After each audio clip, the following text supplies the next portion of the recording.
Welcome to the spooky edition of Gender Pop. In honor of it being the most hallowed of months, this episode will feature frights like you've never heard before, namely my cackling. James Wright is back in action as the guest. His first two books are on Amazon right now, so visit the link provided in the notes to check those out. They're a bloody good time.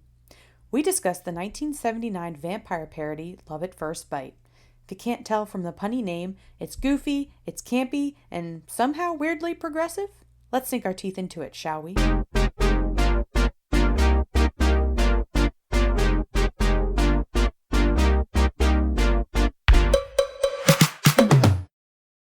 Hi, James. Welcome back to Gender Pop. Hello, it's nice to be here again. So, today we'll be talking about 1979's Love at First Bite. Ooh.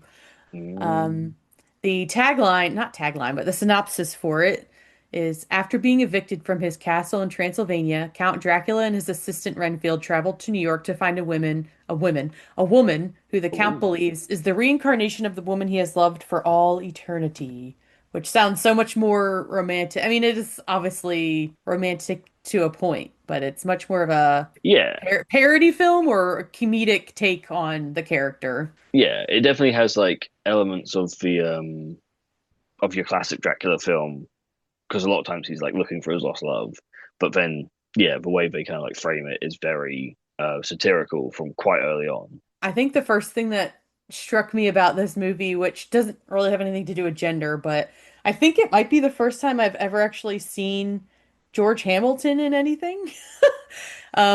I don't know how well known he is outside of the States, but here he's kind of known as kind of being a bit of a hack. I mean, I don't want to be mean to him, but he's not really taken Ooh. seriously as a performer. Yeah, because I haven't really seen him in anything, so I don't really know. But it looks like he's been working this whole time, kind of. Yeah, What he's until kind of like like, I mean, obviously this film, and I think maybe like his heyday was a bit before my time. So my kind of tangential knowledge of him was this like overly tanned older guy that would kind of randomly pop up in things as to kind of be the punching bag or, I'd never really seen him like do a full performance.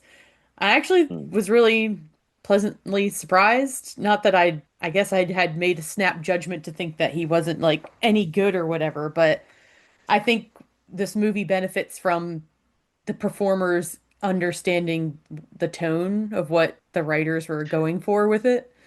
yeah, he's kind of like cheesy, but like not over the top. I suppose like we should explain if people haven't seen the film that it's like a parody vampire film and Yeah. where there's like I don't know, it's set in New York City and that kind of like grimy, Disco. Yeah. yeah. Yeah. Well, but both where it's like the grime but also the glamour. That's one of the notes I made was how much like 70s New York gets mythologized because it's so Mm, today's New York is so different from that because they made a much concerted effort after that to kind of quote unquote clean it up for better or yeah, worse depending who you talk to, but um you hear a lot of people who kind of were in New York around that time, and also there's obviously been a lot of movies and stories set during those times, and the yeah, way that people talk about it, the way it gets portrayed, it really gets elevated in a weird way, even though it's obviously often portrayed as, like you said, kind of grimy and high crime, and there's always blackouts and there's like trash everywhere and all this stuff. But there's a weird nostalgia that seems to get attached to that as well. It's like, oh, that was the mm, real New York and all this stuff. But it is interesting to set a character like Dracula in that specific kind of window of time in that city. So I thought that was, I don't know, Disco Dracula, I think sounds on paper it might sound bad, but I kind of enjoyed vibe of that. well, he's got the moves, doesn't he? I mean, that's one thing I was before we get into the general gender thing is like he has just like this complete miscellaneous array of powers. They really don't care. They're just like he could do it. Yeah. He turns a flick knife into a screw, well not a screwdriver, but Oh he yeah. like bends Oh it just with yeah. his Yeah, yeah. mind.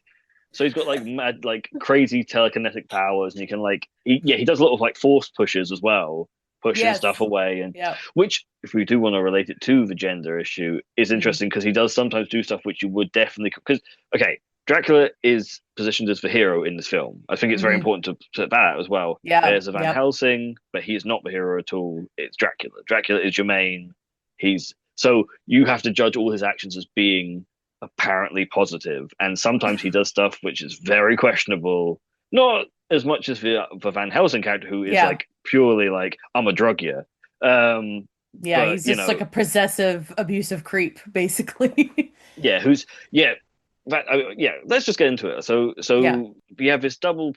I mean, that's why I think it's such an interesting idea because you have this woman and she's a professional model and she's Hmm. trying to like reckon being a professional with also the idea of like settling down. She doesn't want to settle Hmm. down. When we meet her, she's saying like, "Oh, just like fuck a guy and leave him, and that's how you want to be, and no attachment and fuck."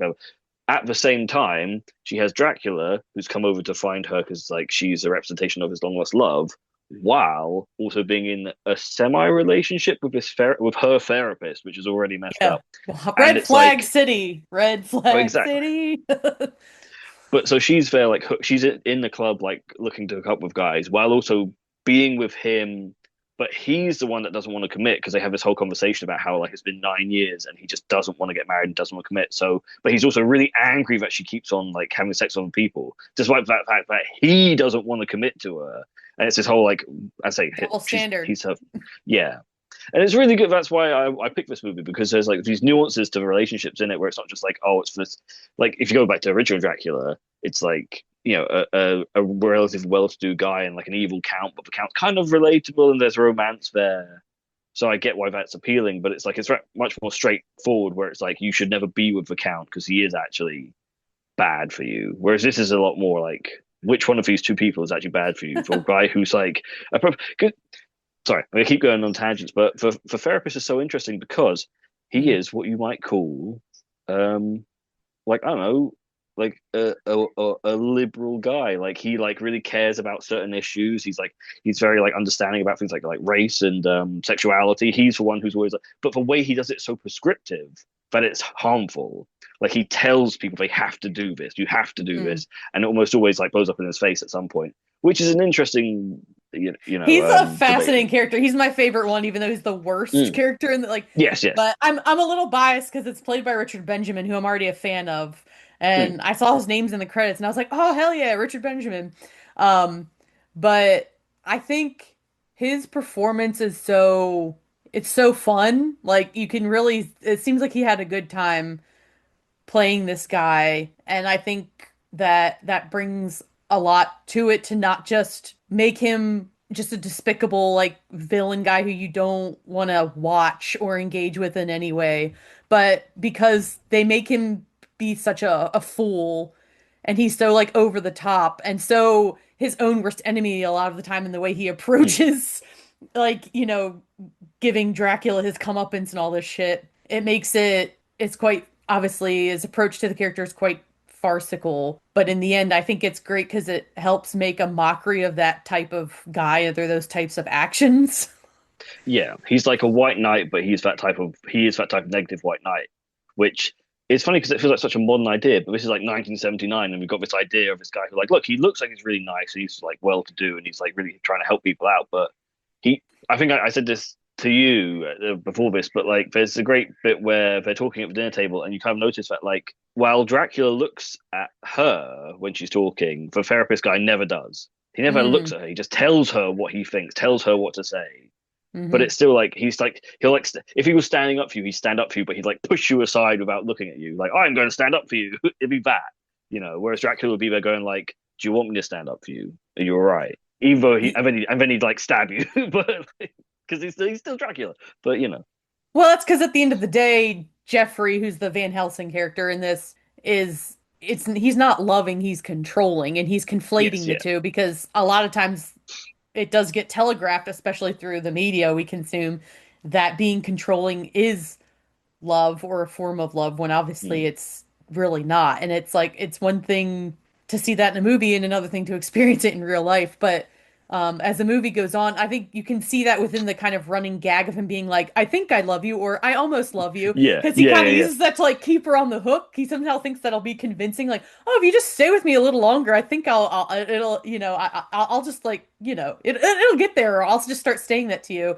And he just has Right. no yeah, he has no, like you were saying about that kind of like dinner scene, he doesn't have a concept of like her role in their relationship to an extent. He Mm. just kind of tries to relationship at her instead of with her, but it just is a possessive thing. Because I think it's telling that at the end, when he gets his money, he's like already over her.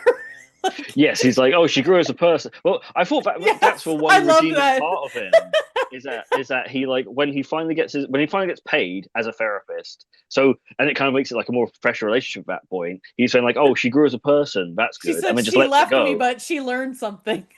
Yeah, which is like even that's That's positive. And you're like, oh, like we kind of redeemed this character right at the very last second. It's like, oh, did he finally learn his lesson too, to kind of let that Yeah, go and to realize that his feelings weren't actually that real for her in the end? Like, it's oh, almost he like gets he has so many sunken good cost lines. fallacy. Yes.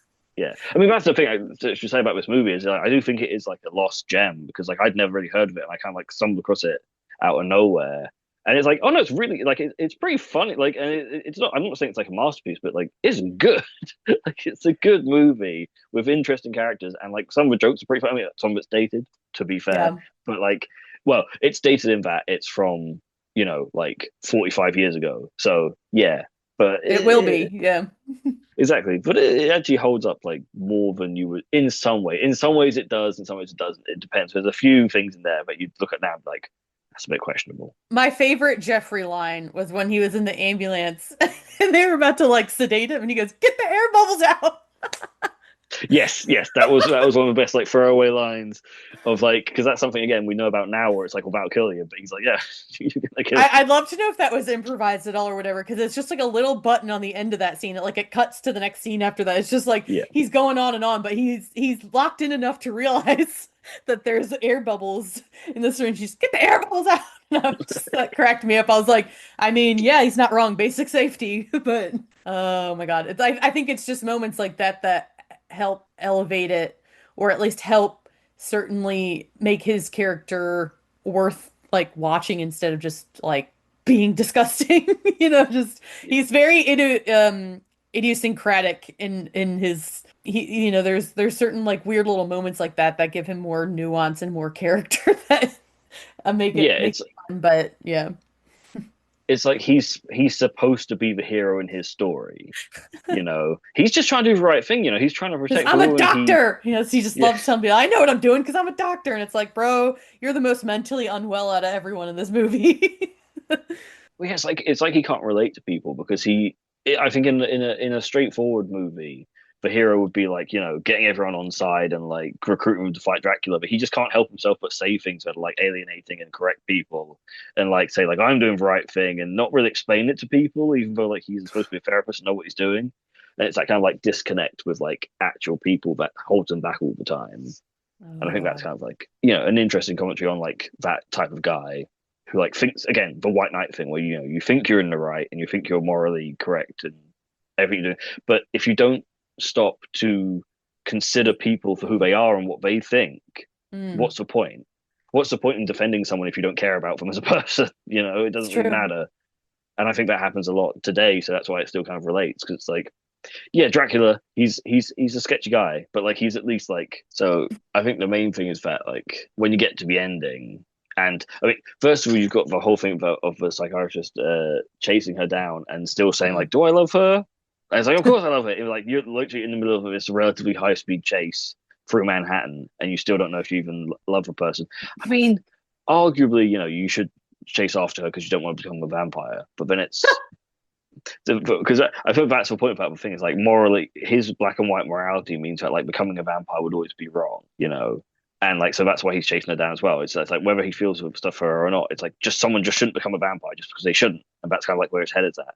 And I kind of like I noticed that quite a lot as well, where he's very much willing to stand up for groups that like we perceive as like societally being like marginalized, but he literally calls vampires, I think it's not freaks. He has a word for them, and it's really bad. Oh, filth. He calls vampires filth, Yes. and it's the way he's like so judgmental and so like hated of like this because he doesn't understand them. He doesn't know who they are. He just knows he's got beef with them because they're trying to like steal his woman and they're like goddamn Well, it's hell. also like he's been taught to hate them because of his Exactly. family's history of being a Van Helsing. So he was born with a bias against them, you know? Yeah. But I thought that was like a great like showing of the hypocrisy of it, where it's like, well, Hmm. he's been taught to think these things are good. You should stand up for these people, but then this other group comes along and he's like, no, I've been taught that these are terrible people, and how dare they? I mean, of course, technically, Not great he with does women drink. either. No, it's true. No, he's yeah, It's he's like that's a good point. Yeah, he doesn't really in regards to race and the and mental illness, he tries to be like, a good and has a lot champion. of got a good conviction on that and everything. And but when it comes to the minority group of vampires and an oppressed group like women, still has a lot to learn. But again, maybe by the end, he's starting. Just a little bit. I mean, as long as he gets paid, basically. Well, Which is capitalism. its yeah. It's that's its own like slightly questionable stereotype, I suppose, as well. Considering the Yeah. whole like Jewish therapist kind of thing. Although I mean, to that's be it fair, is having like a year's worth of free therapy sessions it does, I mean, for a lot of people, it does cost money. He's fair for asking for it, but not fair about how he goes about doing it. hmm. Well, the point is he shouldn't have let her have it for free in the first place because that was the conflict of it. True, Like yeah. He takes no you like responsibility for the kind of dynamic that they have at the point that we meet yeah, them in the movie, you know? it's it's a weird type of control. That's why it's so interesting because it's like yeah, it's a passive control. Well, and it's not sometimes, but like he's giving you something and you feel like you owe him something, and therefore you're giving him something, but maybe what he's not reciprocating, and so it's a whole thing where it's like if they were just in a relationship that would be one thing, but it's the fact that he's still like holding out where he's like I want to Or sleep with just you. be okay with like an open relationship because she seems Well, yeah, fine exactly, with yeah, that dynamic. She's like, if you're not gonna like commit to me or be exclusive, fine, but I'm gonna go out and like get mine, and stuff. And it's again, it's that double standard where he can't handle that. And it's well, you can't have your cake and eat it too. Like she's the one that's kind of able to be adaptable to whatever dynamic, and he's the one that can't. Again, it's a controlling thing where he can't. I mean, it says something interesting about our views of promiscuity when it comes to men and women, where men, it's expected that they just go gallivanting around.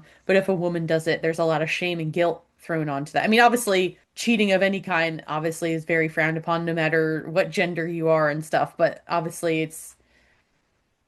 you can see it through the decades and stuff. Still residuals of that kind of double standard, and it's very much exemplified with his kind of like he can't handle her promiscuity, but he also is not willing to take the next step to do the thing that would probably stop her from being promiscuous and committing to her, you know?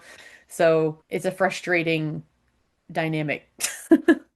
yeah.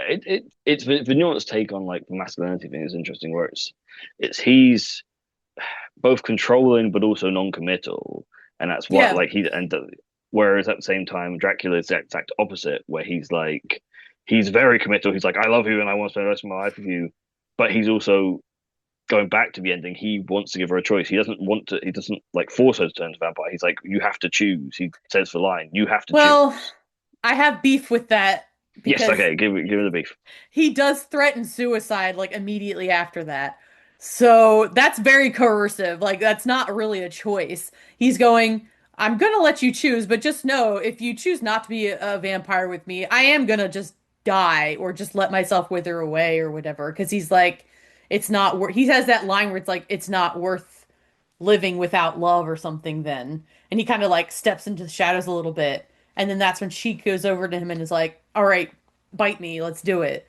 So is it much of a choice? It's a very coercive and very fucked up thing to threaten or put into the mix in that moment. So I don't it I see tainted what your that point. because that during that initial conversation where he says it has to be a choice, I was like, all right, fuck yeah, like yeah, let her decide if that's what she wants to do with her life.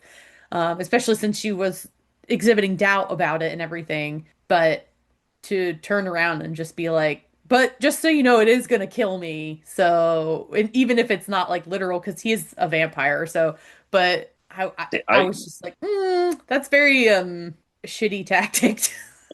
I think I more read it as like he's just gonna go, but then maybe I just wasn't. I think maybe I wasn't like reading into it as much as I could have been. But at the same time, like that is typical book boyfriend because Dracula is like the epit. Let's go on to Dracula for a bit. Dracula is the Okay. epitome of a book boyfriend where he's like he's gonna bite you and he's gonna like he's very commanding in his own way where he's like I'm gonna tell you what you want, but it's not control. It's commanding but not controlling, I suppose. Although as you say, the last bit is a bit. But he's very emo in his own way as well. Where it's Yes. like he's dark, he's broody, he's moody.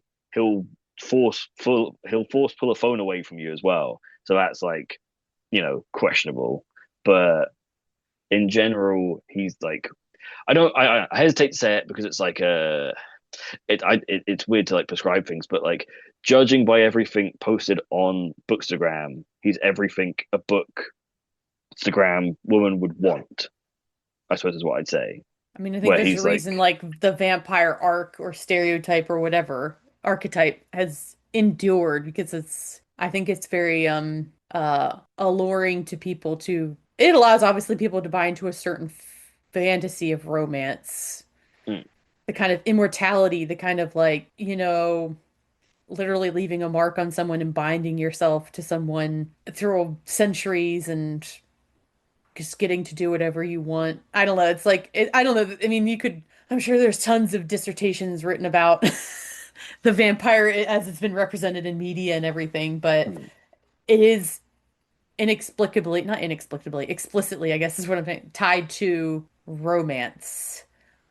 yeah. But it's also like, what Well, does that say about us when it's about someone that sucks your blood to death and or forces you then to be bound to them in that kind of way. mm, And as we've seen in a lot of representations, non-consensually. So, it is always interesting to think about why Dracula and vampires as a whole do persist. It's a very kind of like, I guess that's why they do, because it has both parts like beauty and disgust attached to it.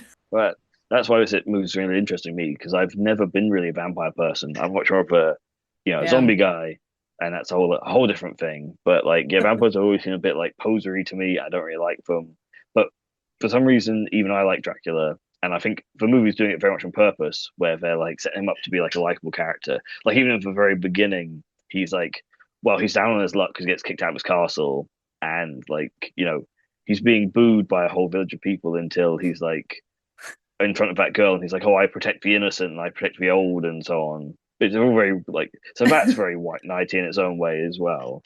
But I made a oh, and note they being like, is this the most well-adjusted Dracula that's ever been portrayed?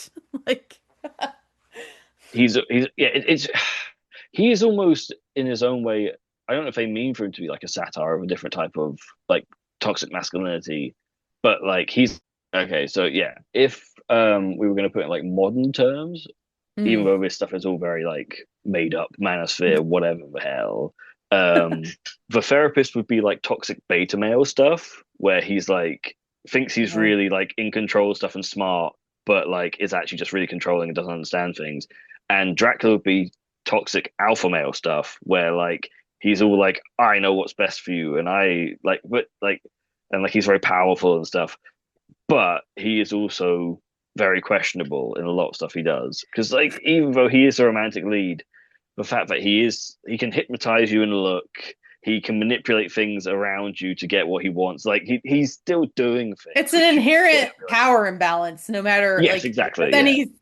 since he's a supernatural creature, any relationship he has, except maybe to like other vampires he didn't make, there's an Mm. inherent like power imbalance there, no I matter mean, if what. we're going to talk about yeah, it's hard because like that's what my beef is with the vampire myth in general is that there is no balance in power ever because it's Mm, almost always I'm centuries old. No, so even if you take away the supernatural elements, like the actual powers, it's like I have centuries of experience, and you're mm, like a yeah. woman in their 20s or 30s, probably not older than that because like where's the vampire film with for like Older. How dare anyone lust after a woman over 35?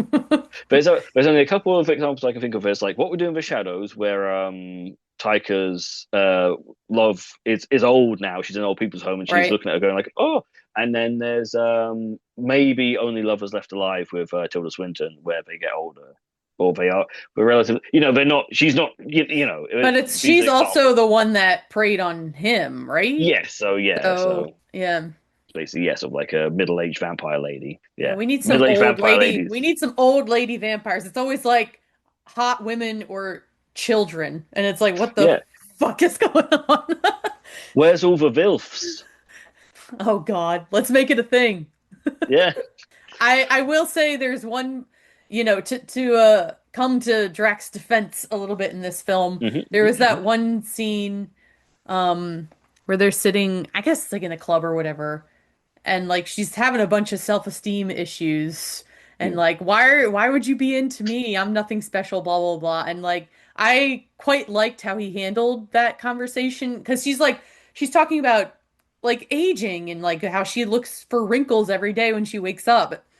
And I like instead of like reinforcing her physical beauty or just showering her with like shallow compliments like a lot of people tend to do in that kind of oh you're so beautiful and like he could have said like oh you're a model so you'll stay young forever in the pages of magazines and all that stuff.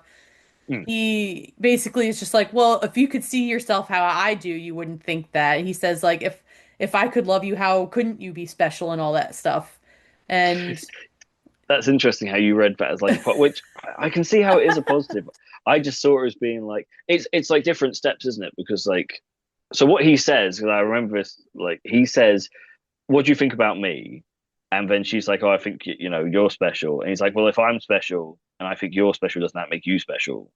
And it's mhm. like It is it's centering himself kind of a yeah, thing. exactly. Where it's like, isn't that like still judging yourself by what a man thinks? But at the same time, on a That's true. person to person level, I do understand that it's like when you have self esteem issues, sometimes all you need to have is that perceptive of like, well, listen, you like me, right? And I'm worth something, and I think you're worth something. So surely you should take that as like being a thing. So it does work, but it's both. It's both. I But mean, I I think have we should the talk.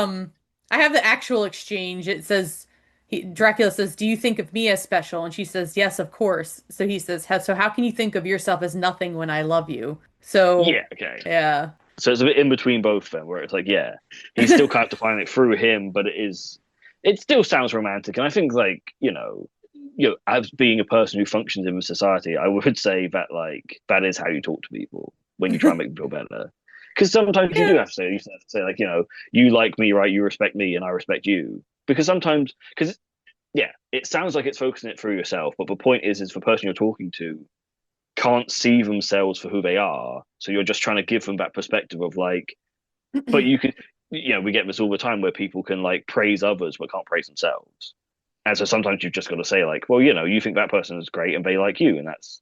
Can you see Well, how the note that I made, I guess, is the way I interpreted it was that like he's trying to show her that the love that she can give is also reciprocal. mm, Like that's she's interesting. obviously giving him love, so he's kind of flipping that around and being like, well, if you can show me love and I'm someone you think is special and has value, then just flip that around on yourself, kind of a thing. Like you know, I guess it is true that I think, yeah, I think it is kind of both things where it's like maybe it wasn't the best tact to be like, well, you think I'm the best person, right? So kind of like it's like he's like weirdly complimenting himself in the process. But it's certainly not the worst version of that kind of conversation there, because he could have just been like, "Oh, shut up, you're beautiful. Everyone thinks you're beautiful. Like you're Yeah, fine." exactly. And He's never dismissive. Is what you'd say about him. he tries to hype her up and show you that she has value that's not explicitly tied to her looks. I mean, he does obviously end the conversation with be like, "Well, I can do something that makes you never have to look in a mirror again." He didn't say take away her wrinkles, which is what I thought he was going to say, which is kind of nice. But like I mean, it does kind of come back to her looks in the end, I guess, but I was kind of surprised that I was just expecting to hear another thing about how pretty she is and all that stuff, Yeah, and that that's the only thing women want to hear, and that's going to make it all better. But he did seem to try to attempt to demonstrate the value he sees in her back to her, which was is nice and can be validating. Yeah, and that's why he is still the hero of the story, is because even though he's come across, because she reminds him of his long lost love, he is interested in getting to know her, and he is listening Yeah. to her as a person. He's not the evil version would just be like, I'm blindly pursuing you because, like how the Jeffrey guy is, like, I'm this is what I think I want, so therefore I'm blindly pursuing you. Whereas he, you know, is trying to get to know it, and I think that's where the movie has its merits.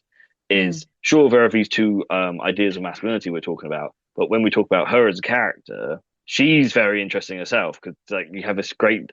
I mean, I don't know if I said it to you already, but like there's basically a bit where she gives like a very toned down version of a Barbie speech where like she has an existential crisis about like how do I become a career woman, but also like what if I did want to get married, but I don't want to get married, and like all this stuff. Like she has like that kind of like idea about, and it's very prescient because it's in the time where this was happening, where the pill was just coming out, and there was the ability for women to start entering the workforce.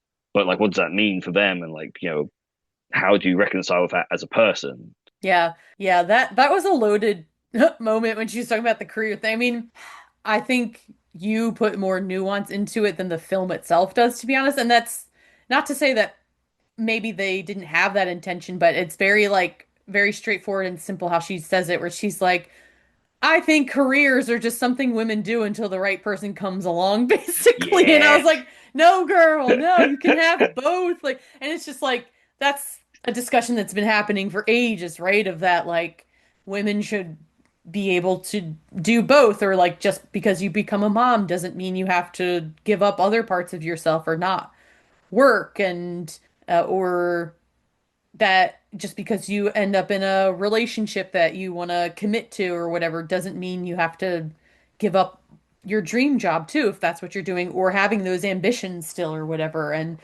it's I don't know it's just interesting because I agree that the characterization of her generally is really great because I think she's given a lot of agency in the film. She's not just this like cardboard cutout of tits being passed between these two guys. You know what I mean? Like Mm. she expresses her opinions. She has a say. She's very witty herself. You know, she's allowed to be messy and be silly and all. Like I think it's very telling that because you were speaking back to talking about how Dracula actually wants to get to know her. One of the very first things when they meet each other is they go back to her apartment and she takes all of her kind of model, her look off, you Yeah. know, all of the glamour from her, you know, her outfit and her makeup and off. And she's like, well, this is the real me. What do you think? And stuff. And I think that shows she's quite confident in herself, that she doesn't she's not so dependent on that kind of model persona to exist in the world, or at least within relationships, but also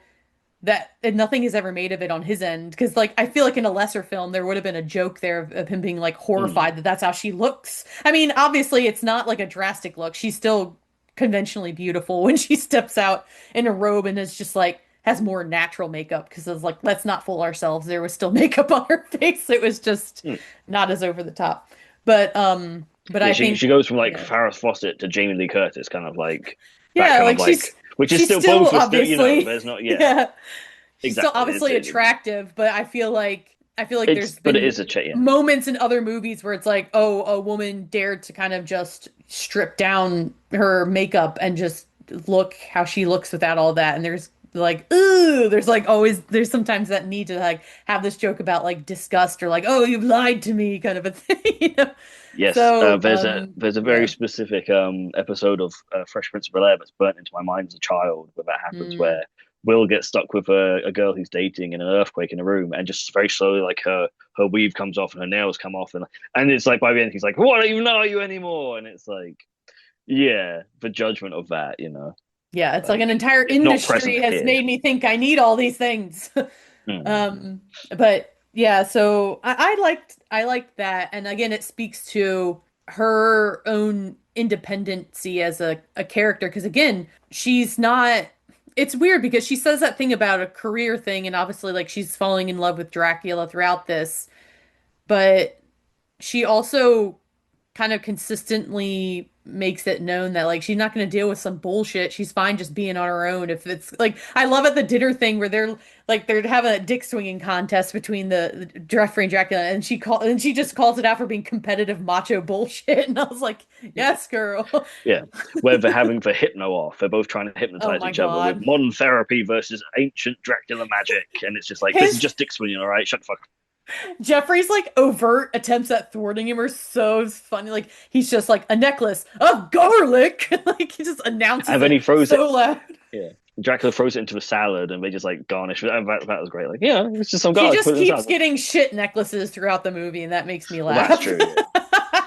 Yeah. Oh, tokenry gifts. That's what you got to do. Yeah. I now have a Um, necklace of garlic and a necklace with blood. Cool. but yeah, I think going back to like her on the movie, like the thing that when I was watching, I was throwing this movie on just like casually, and like what first made me sit up and take notice was that part where they went back to hers, and after she took everything off, they're like about to like have sex, and she's just like having this debate with herself about like she's like, well, I was on the pill, but then I got off it because I didn't like how it made me feel, but I'm safe for all these parts of the month, but it's My in the note 19th said was period important tracking queen. in 1979 in a comedy movie just have this like how like very frank like and it is played for laughs but it's also very true where it's like okay this is like a thing you would consider as a woman like Well, it is just a legitimate, even to this day, form of birth control is to track your periods very hmm. closely, to know what stage you're in of the cycle, to know when you're good to have sex and not, you know. Well and also a period of time where like the pill had come out and like Hmm. rather than just being like oh I'm on the because again a lesser comedy would just be like I'm on the pill whatever and that would be the joke whereas like it's like oh no I couldn't use a pill it's like even highlighting the idea that some women just they don't react well to the pill, and that in itself is something that like I think a lot of guys don't even know about to Yeah. this day.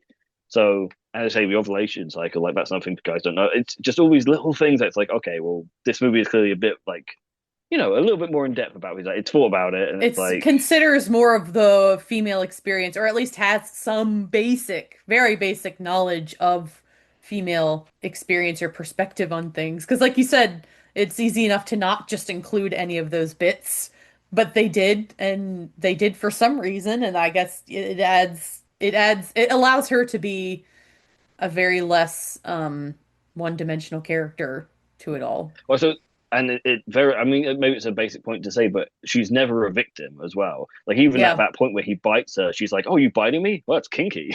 yeah, Like she's just into like it. they're not phased at all. Like this is fine. Yeah, there's no like, "Oh no, help me." He's like, "No, this is." She's like, "Yeah, fair enough." She always And matches his then freak. It's nice. yeah, if anything, he's like intimidated by her at points because he's a fish out of water coming to New York at Mm. that time where he doesn't really know what's going on and stuff. Shout out to him knowing book dates, of course, because there's that scene where he's in the coffin going to New York and he's reading that book of like New York sayings. Nin- It's like flapper and what you, 1920s. Yeah. yeah. He's like, oh, this book is from 1920. It's Renfield. God damn it! It's like as a librarian, that always comes up with me where it's like, when did this book actually get published? Because it's a very important thing that people don't seem to think about. Like, when does this stuff come from, and what's Well, it I set? knew when he said flapper that it was not even recent to the 70s. So, Yeah. but how freaking repugnant is the Renfield character in this? Oh yes, that's for that. I don't know if they did that on purpose to make Dracula more sympathetic, but yeah, his psychic Could Renfield be. is like just creepy and like weird and like eats every single animal he can apart from anything else. I There's a made a bit note. I was like, is this the kindest a Renfield has ever been treated in a Dracula Renfield relationship that we've seen portrayed on screen? Because he's kind of like Dracula's like mildly annoyed with him and whatnot. And he kind of like obviously does get mad with him in some things, but like he's not abusive towards him like is no. usually portrayed, you know, like Yeah, he like begrudgingly puts up with him, and Renfield is actually very off-putting. So it's like it's not like he's like, oh, this poor guy. Like, yeah, it's weird that Dracula is the audience surrogate, certainly of the pair. Whereas I think Renfield sometimes would be the audience surrogate because it's like, oh, this is the human you're supposed to yeah. identify with. Like, no, this guy is weird. This guy, he's more malicious than anyone else. He'll just do whatever Dracula wants, but like but again, he's a very interesting character. Like Yeah. they're Yeah. all very like funny and compelling. All for like That because I guy, think they you know, he went all out for it. He's like, I'm gonna yes, just be the most repugnant little shit you've ever seen, and it's gonna be great. just like horrible little laugh, constantly like Whatever it was. or a bit where he goes, to find out where Mm. she is for Dracula, and he's like, "I'm just gonna take out this cobra and like scare you." Definitely, like, okay, He does it like three more times. yeah, He said he did that to like the receptionist, and then he did that to the nurse at the morgue or whatever. He threw like a freaking live rat onto her. yeah, The guy's just unhinged. But I think you make a good point in that it was probably likely to make Dracula look better because they definitely, obviously, were working with a lot of reversals in this in terms of the Renfield and Dracula dynamic, but also the Van Helsing and Dracula dynamic, where mm, Van Helsing's obviously usually the hero or whatever, and Dracula's the villain, and also obviously in the way that the lead female character is portrayed as not being as passive as she kind of has been in the past, or as helpless, I suppose, in the past. So it is, for as silly and as stupid as some of the movie is, it does deal with some really interesting and fun subversions of yeah. a character we all know very, very well by now. But it's like my brain just went to like the modern remake of Fright Night, which I actually really likes the film. But when I do you too. take that, you think about like it's the popular girl, and it's like the loser who's down on his luck is the Van Helsing, and then the Dracula guy's really cool and confident, and it's like, and that's all still sort of true here, but they've inverted everything. Whereas you say, like, where Dracula becomes a fish out of water, it's like, well, yeah, if you came from a foreign place, you're not going to know the customs and times. It's going to be really hard for you, and it's like the Van Helsing guy thinks he's a lovable loser, but actually he's like a son of a gun. And yeah, rather than it being like, oh, the popular cheerleader, it's like, well, she's a model and stuff, but like she's got her own shit she has to deal with. She's got She having these doesn't existential seem that crises. interested in, I mean, maybe this speaks to the career thing where it's like, I don't think she's that interested in her career. Like, I would be interested to see what she would think if she was in maybe doing work that she cared about more because I Mm. don't, the modeling doesn't seem to be, because, like, again, it's one of those aspects of a character you could see being milked by a lesser film of like, oh, she's a model, so of course everyone's going to want her and lust after her and all this stuff. But it actually ends up being very incidental. We see like one instance of it, of her actually doing her job as a model, and Yeah, yeah. then the rest of it, you're seeing her outside of that and also bringing tons of boxes of KFC to the Van That's such a Helsing I character. I still don't get that joke as like apart from just the sheer fact of like, yeah, seeing who's Product a placement, psychiatric doctor. babe. That's all I can think is that they're like, okay, KFC are going to pay us for because like, yeah. So if people haven't seen it, the Van Helsing has been locked up in a psychiatric ward for trying to burn Dracula alive in his coffin. And yeah, she goes to visit him, and she's got like 8 boxes of KFC. She's like, here's the first. I don't know what that is. That saying because she can't She cook, took so she could have the given. you have to have enough to share with the class very seriously. It's such a weird. I mean, I feel like there's more in there, but like I just don't know what it is. But it's very interesting. It's very it stands out to you because it's just such a what? All right, she's got like 8 boxes. Why? And I was like, Um, is that, I saw like, it's kind of like the old school logo of it. So I saw like the red and mm, white stripes and I was like, is that like KFC? And then of course, yeah. obviously they place it so you can fully see it. And I'm like, what the fuck? There's like 6 boxes of KFC right there. I suppose if nothing else, you could argue if you're going to do product placement, you might as well do super product placement. Like have like 8 stacked boxes up there, so it's ridiculous. That's the only thing. Um, I think when it comes to her modeling as well, like I was going to say this, like Dracula, going back to him being book boyfriend, he can turn himself into a dog as well, which is always appealing.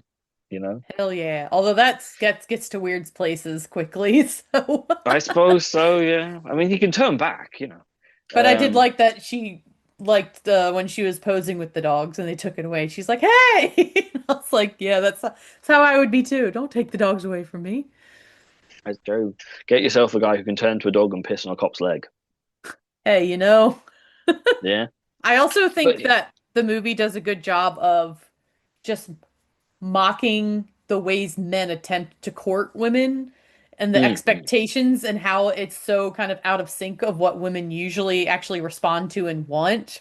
And I'm using vague language because, of course, no, nothing's a monolith. yes, yeah, yeah, yeah. But, it's both of their attempts are very kind of like old school ways of trying to basically win her over and all that stuff. And of course, one might be better and obviously in the end ends up being more successful than the other.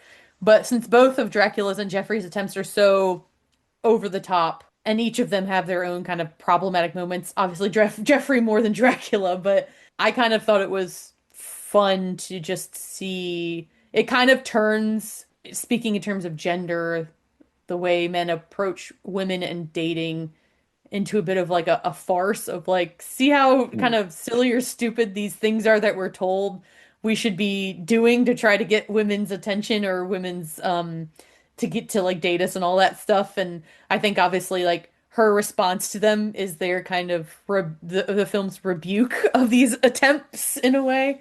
And so it's just like in a very generalized way, I think the movie has a lot of fun with just portraying both of these guys as like kind of doofuses in their romantic attempts. Well, it's one of those things, but you can, yeah, if you look at it in that light as well, you can see that one being very like prescriptive and controlling. Hmm. It's it's not conducive to an actual happy relationship because she's like I was gonna say like they position Dracula as being the hero for nothing else than when he comes into her life, like it's clearly a bit of a mess. Like her apartment's a mess and she's unhappy and stuff. So she does need something. Like they kind of position it as like in another script where she's all satisfied, he would be an invading force because of his like forceful like I'm you we are meant to be together and I want to take you away from this kind of thing. It's like, well, she had a good life and that would be like an evil thing. But they kind of like make sure you know that she's not really happy with how things are going. Like Yeah. it's definitely something that needs a change, whatever that change may be. She needs to figure that out. But like I think it's a testament to the idea that like men are taught whether or not successfully, like we're taught how to like win a girl over, like how to get them or whatever. Hmm. We're very very rarely is it mentioned how to stay in a successful relationship and keep your whole partner happy. You know, it's like that idea of like, or maybe you can do something to like trick is a horrible word, but like trick her into being with you. But it's like, well, what's 3 years down the line? You know, Yeah. Like it's not what's gonna happen then? sustainable. Like if you start Exactly. the Like, relationship off on like a wrong or false foot, you're gonna forever be paying debt to that throughout your entire relationship because obviously the truth of who you are comes out the longer you're with someone, whether it's a romantic or friendship or whatever, like just the more time you spend with someone, it gets harder to just keep up a certain facade because like obviously we all know people put on a front when they're trying to like date people because everyone's trying to put forward the best version of yeah, themselves, but it's always the thing in moderation, right? Because if you're already starting it off pretending to be someone so different from who you are, it's already doomed to fail because it's not going to last. You're not going to be able to keep that up. The cracks are going to show. So it's like that's why I think it's nice that they kind of mock that because it's like there is a better, more truthful way to do this. And the fact that we keep thinking it has to be in this kind of way is just a joke at this point. yeah. I mean, a simpler movie would have it where him being a vampire, well, because he does appeal to it, like the idea of like, oh, this is what Yeah. I can give you to change your life. But Mm, because he also does care about her and does listen to her, I think that's what wins her over really, and that's a lot better. Whereas, like, yeah, I think men are taught in general that like, oh, have a cool car or like a cool career or whatever it is, and it's that'll like like, materialist things. yeah, which again might actually work, but you Sure. know, when you end up 4 years down, but like you became a plastic surgeon because you were told that would like get you a wife, and then like 4 years down the line, she's bored of you and she's seeing someone else, and yeah, whatever. It's like you're not being taught how to be a good human being who can find someone that you actually relate to and can have a proper relationship with. You're being taught how to you know have something about you. It's like getting a boob job and as a woman and saying like, well, this will get you a man. It's like, Mm. well, I mean, it probably will get you a man, but it's not going to. It might not get you like a partner. It's It's just not what's like, going to sustain something. Like yeah, we're often taught very shallow surface level things yes, and not the actual like heart of and substance of a relationship to actually make it last or to actually what it will require. Because like having a nice car maybe works for someone. Maybe that's enough for someone to be like, yeah, I yeah, can be in a relationship with this person for the rest of my life. But like, I highly doubt that you're actually going to be happy and fulfilled, and then you'll stray, and then it's a whole thing. So it's like we still are really lacking in having any sort of depth to the way a lot of people yeah. approach dating or the beginnings of relationships, so it can become something that is actually more lasting and fulfilling and more just true in the end to who the people are.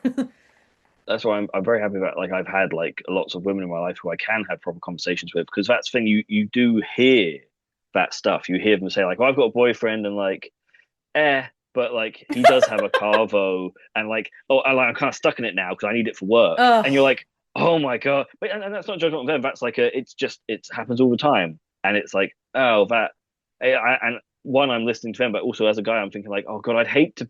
Like, I don't want to be that guy. I don't want my partner to be talking to someone else and saying like, well, he does have a carvo, so and it's like, oh great, but like, no, I don't want this for myself. So If I you think if you're if we're not in talk, enthusiastic about who you're dating, like I mean, exactly, obviously yeah, it you can be overcompensating, which can yeah. also signal that there's issues in a relationship. Like, if you're just like constantly talking so glowingly and perfectly about someone that can be troubling. But like, Yeah.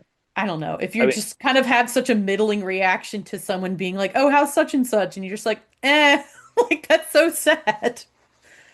yeah, but the I think the number one thing for a guy to try and strive for is for your partner to say when you're not there, you say how so and so, and she goes, he's a bit of a dickhead, but I love him, and it's like that's all you He's need a because like dickhead, but we're he's my dickhead.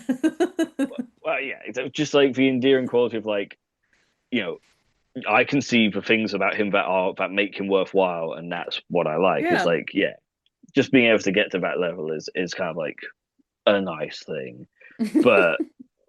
Because I don't know, it's very hard for a guy not to be a dickhead, but that's what I'd say. Because we are just taught that from day one, so it's kind of unavoidable. Because like again, this movie has that kind of in spades where it's like the one guy thinks he's again very like chivalristic and very defend the people, but he's a dickhead, isn't he? And then Dracula thinks he's very old school and romantic, but in his own way because of how like More I progressive don't than know. you would think. Yeah, he's more correct, but he's also he's like bumbling. He's an interesting character with Dracula because of how much he like is like a romantic lead, but also is very flawed in how little he knows. But I suppose he's always willing to learn, and I think that's kind of like his redeeming quality. Yeah, that's really important for life for anyone. There was another kind of line of Cindy's, who's the main woman, if I didn't say that before, um, where she's talking to Dracula about, still being doubtful about like their relationship and committing to it. And she's saying how like I want to be independent, but I also want to be taken care of. And I found that really interesting how she's making them mutually exclusive when they don't have to be. And now I think a lot of people kind of separate them in their minds, where people think if you're independent, it's like all or nothing and you can't accept being taken care of or help from people, or that if you do have someone that helps take care of you, that you're somehow completely beholden to them and that there's no room for nuance. But I thought it was interesting that she was articulating her struggle in that way. And I imagine a lot of people could relate to that too. But when she said that, I made a note of going as if they're mutually exclusive, question mark kind of a thing. So I thought that was also an interesting thing to bring up that I think men, women, and anyone else, you know, probably struggles with too. It's true, but I do think it is more of a female centric struggle because there is that idea of like the dynamic of like you'll be judged either way. If you wanted to, obviously as you say, it doesn't have to be mutually exclusive, but if you do want to divide it into like businesswoman or homemaker, it's like both are judged. There's not really. Yeah. Whereas as a man, it's like you're basically only judged if you're giving up on being the business person.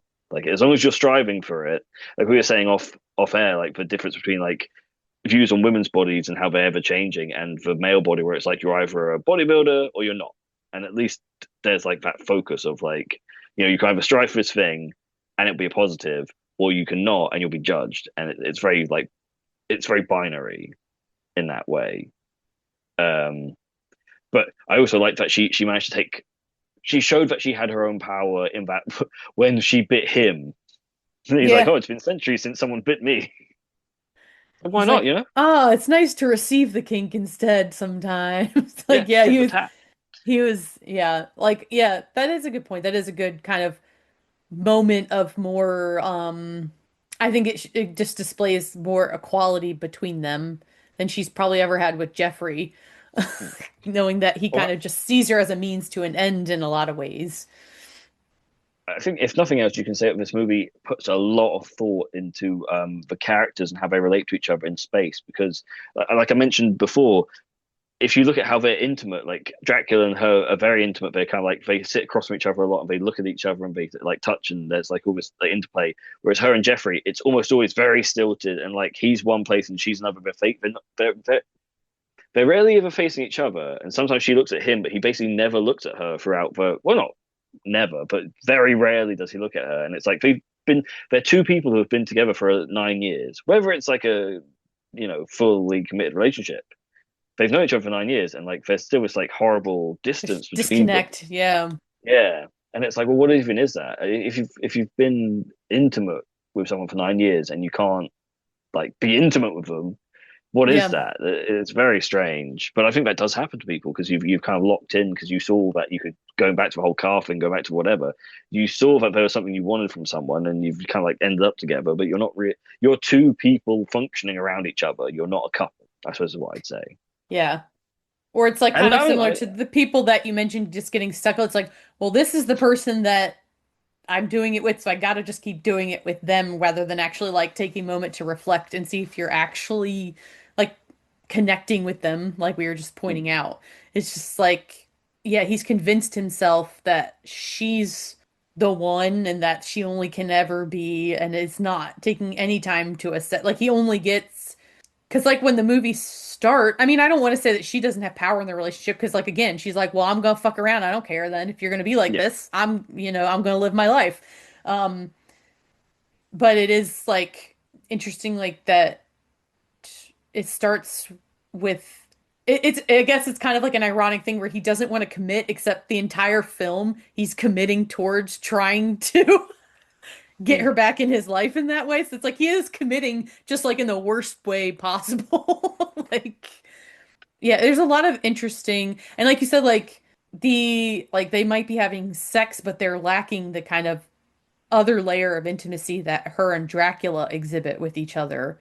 And I think that yeah, I didn't really pay attention kind of to how like they are with each other in like physical spaces, but obviously that most communication happens without without saying words. yeah. It's gestures, and it's like they are conveying that there is a distance there between them, that there is this like void between them that obviously is not between her and Dracula.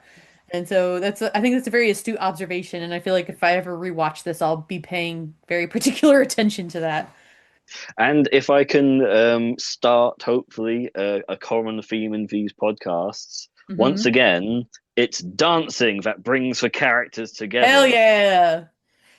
because they have a disco dance, and that's kind of their first real interaction where she realizes, oh, actually, like, but sorry, yeah. So that's a general point, and it's good. But there's also a really important point I think about relationship, which is what defines them as being the more positive, even though he's a vampire and he's got these tricks.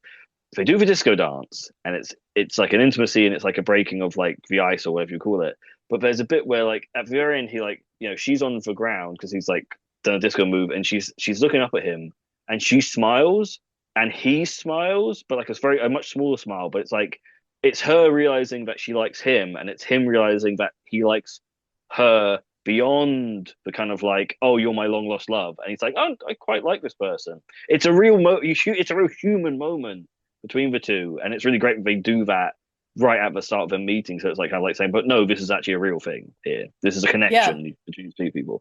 And again, yes, dance is a conduit. So unfortunately, I'm someone who doesn't like dancing with people, so I've got to like it's like these movies are telling me they're hammering it home, like, and I Well, love to even dance. like I do too, and it's really I think it's a really healthy outlet because like I dance a lot for exercise, and Mm, I think it's really helped me. And it's not surprising it gets used for relationships and stuff a lot because it really helps you connect to your body and in a more kind of free, non-judgmental way. At least that's how I've experienced it, where I'm not being self-conscious about myself when I'm dancing. I'm just kind of in the moment. I'm feeling it. I'm connecting to the music. mm. maybe I'm feeling a little sexy, or maybe I'm feeling like I'm making progress with my exercise or something like that. Or, oh, I feel much stronger and better after doing that kind of a thing. It can be a really positive way to just Yeah. kind of get on a good wavelength, either with if it's with yourself or with someone else. Well, that's what I feel about dancing, where it's like I'm good with it myself, but like letting someone else in is hard for me because I think I don't trust it, and it kind of ruins it for me because I'm now thinking about what they're doing. And I'm like, oh no, I can't. But these moves are teaching me that I need to learn to let people in. I need to trust There people you go. with the dance and Let the actually rhythm dance get you with like a them. Gloria Estefan. It's not a warning. It's actually, you know, something to embrace. She's saying, no, Well, let that rhythm get you. I think I always rely on trying to talk to people to make a connection, but really, it's like, but if you just dance with them, though, that itself is like, I Why need to not? learn that myself. It's nice to learn things through these, like when we're watching these films about gender. I mean, Love at First Bite is definitely about gender. To be fair, I was going to say it's not, but it definitely is when you start looking at it. Like, but like, yeah, no. So, do you have any final thoughts about this film and what it says about gender? Well, I think in general, it's just interesting to have a horror spoof movie out there that decided to dedicate its time to debating gender issues of the day and the fact that a lot of it's still relevant to today, especially how men and women relate to each other. And I think it does a masterful job. It is a funny movie in itself, but I think it does a masterful job of both kind of like laying out the female perspective of the day while also lampooning the masculine Hmm. efforts to date. And that's only going by what we know today. Who knows how it was in the 70s and how on the nose it was at the time. Like there are echoes now that you can go like, oh, that relates to now, but it's like hell, it might have been like right on the nose. I mean, I Yeah. think in the first scene, he's looking at that like gossip mag or whatever, and he's like, "Oh, Those like how? headlines were whack, man. Yeah, yeah." And it's just like I think it just like straight away gets that meat of like here are problems of the modern day, like what's going on, and it's like here's this old school mentality, come to fix them, which is a little bit questionable, but they do it in a very good. They like land the plane successfully. Do you know what I mean? There's like some things that you if you start watching, you go, "Oh, this is a bit shaky." They generally do a good job of it, and I think that's why it stands out to me as a movie that people should check out because it has a lot more going for it than you probably think it would. Plus, it's just funny seeing Dracula get drunk off It's a drunk good people's blood. time. I know, yeah, That's true. So, finally, and but most importantly, do you agree that capes are hot? I don't know, man. I mean, it's hard because probably, but it flies in the face of everything I've thought about. Where it's like it's more about a deep connection than like your affectations.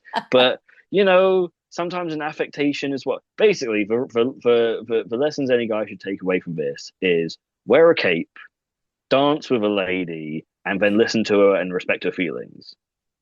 That's the steps. You do the cape, then you do the dance, and then you do the respect and listen to feelings, right? And then you're golden. That's how that works. Wow, dishing out the hot dating advice right here. You've heard it, an exclusive gender. We're gonna start a gender pop dating app. Just kidding. Um, but it is interesting that like after all of that, like the final point the film makes is this conversation between the Van Helsing guy and a police officer about how it must have just been the cape that did the trick, and they're both want the cape because they think it'll make them hotter, more attractive to women. And I'm just like, you know what? They're not wrong though. I think capes are hot. I think they should be come back into fashion a little more. Um, When you're right, you're right. You know what I mean? Like, I was like, and I think you're right. Maybe capes can be kind of a foot in the door, but you got to do a lot more to actually have a worthwhile relationship. But well, also, it's not just about the cape; it's about how you wear it. hell You know yeah, what I mean? Yeah, you got to know how to swish through a door with that thing. exactly. Well, on that very shallow note, after trying to de-shallow everything, we can end it there. It's been a really fun conversation. Thanks for Yeah. talking with me about Love at First Bite. Oh, anytime. Yeah.